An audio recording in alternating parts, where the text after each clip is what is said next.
Mazda CX-3 is a solid choice for buyers in the compact crossover SUV segment, and that's before taking good looks into account.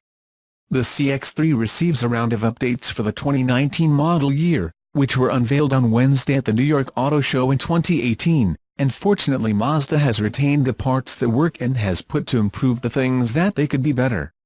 The biggest change, at least to the naked eye, is in the cabin. In particular, the 2019 CX-3 adopts an electronic parking brake that allows for less clutter and additional storage space. Mazda also offers full leather seats, which have been redesigned to provide better support. The automaker says that changes were also made to the car to reduce the NVH. It is said that one of these is adjustments made to 2.0 liters online standard to make it smoother, more refined and more efficient.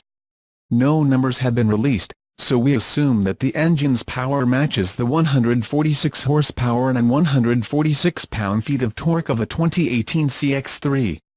The 6-speed automatic transmission and front-wheel drive are standard, and all-wheel drive is available to those who need it.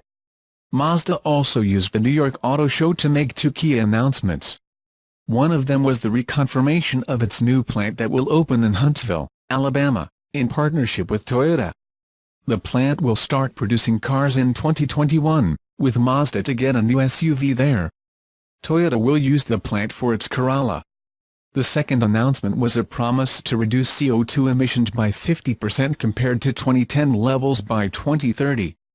The key to achieving that goal is the Skyactiv-X spark ignition engine, which promises an improvement 20 to 30% in efficiency with respect to conventional engines.